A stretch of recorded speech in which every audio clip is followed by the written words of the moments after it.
টাকা পয়সা বড় না সম্পর্ক বড়, এই প্রশ্নটা যদি আজকাল করা হয় তাহলে জানি অধিকাংশ মানুষই উত্তর দেবেন যে টাকা পয়সাই হলো বড়। খুব কম সংখ্যক মানুষই বলবেন যে সম্পর্কই হলো বড়। টাকা পয়সা কম থাকলেও জীবন কেটে যায়, কিন্তু একটা সুন্দর সম্পর্কের বন্ধন থাকলে জীবনে বেঁচে থাকার আনন্দটাই আলাদা। সম্প্রতি প্রবাসে ঘরকন্যা বলে একটি চ্যানেল দেখছি যথেষ্ট সমালোচনার মুখে পড়ছে। তার চ্যানেল ভিজিট করে জানতে পারলাম যে তিনি তার শাশুড়ি মার মৃত্যুকে তার জীবিত মায়ের মৃত্যু বলে চালিয়ে দিয়েছেন। তার ভিডিওতে তার মৃত শাশুড়ি মার ছবির পরিবর্তে তার জীবিত মার ছবি ব্যবহার করেছেন। সেই নিয়ে তিনি যথেষ্ট সমালোচনার মুখে পড়েছেন। ওই চ্যানেলের ওনার যে কতটা হৃদয়হীন সে তো আর বলার অপেক্ষা রাখে না। নিজের মার সাথে এই ধরনের আচরণ যে কেউ করতে পারে সেটা ভাবতেই অবাক লাগে। নিজেদের বাবা মার মৃত্যুর কথা ভাবলে আমরা এত বড় হয়ে গেছি তাও যেন কোথায় একটা ধড়াস করে ওঠে বুকের মধ্যে যে বাবা মা ছেড়ে চলে যাবে, আর কোনো দিন তাদেরকে পাবো না নিজের কাছে। কিন্তু সেই মহিলা কি করে পারলেন তার জীবিত মাকে মৃত বলে চালিয়ে দিতে? জানি টাকা পয়সার জীবনে প্রয়োজন আছে, সেটাকে আমরা কেউ অস্বীকার করতে পারবো না, কিন্তু জীবিত মাকে মৃত বানিয়ে সম্পর্ককে নিলামে তুলে এ কোন ধরনের অর্থ উপার্জন করছেন আপনি? জানি না ছোটোর থেকে আপনি কী ধরনের পরিবেশে বড় হয়েছেন যে এই ধরনের নোংরা মানসিকতা আপনার মনে স্থান পেয়েছে।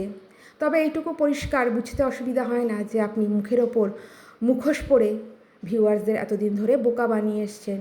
ক্যামেরার সামনে আপনি যা দেখান বাস্তব জীবনে আপনি একেবারেই সেটা নন, বরং তার উল্টো। সেটা আপনার একটা কাজেই প্রমাণ করে দিয়েছে।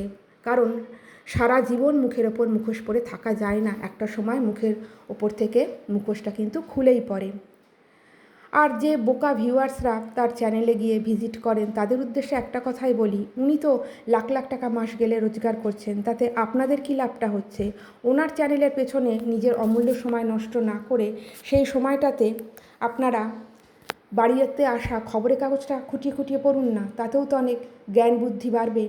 জীবনে যদি কোনো দিন গুণী মানুষের সঙ্গ লাভের সুযোগ হয় তখন আপনি বুঝতে পারবেন যে নিজেকে জ্ঞানেতে বুদ্ধিতে সমৃদ্ধ করে আপনি কতটা লাভবান হয়েছেন। মানুষ আপনাকে সম্মান করবে, গুণী মহলে আপনার কদর বাড়বে। কিন্তু জানি এসব বলা আমার বৃথা, বোকারা বোকামুই করে যাবে। তবে কিছু মানুষ তো আছেন হয়তো আমার কথার প্রভাব তাদের ওপর পড়তে পারে, সেই জন্যই ভিডিওটা আমার বানানো। নিজের অমূল্য সময় নিজের পেছনে ব্যয় করুন, নিজেকে জ্ঞানে বুদ্ধিতে সমৃদ্ধ করুন, কারণ জ্ঞান বুদ্ধির থেকে বড় সম্পদ আর এই পৃথিবীতে হয় না। কথাতেই আছে রাজা স্বদেশে পূজ্যাতে, বিদ্বান সর্বত্র পূজ্যতে। টাকা জীবনের সব কিছু নয়, জীবনে টাকার প্রয়োজন আছে। টাকাকে যদি আপনি মাথায় উঠিয়ে দেন তাহলে আপনার সম্পর্কগুলো আস্তে আস্তে কিন্তু নিলামে উঠবে।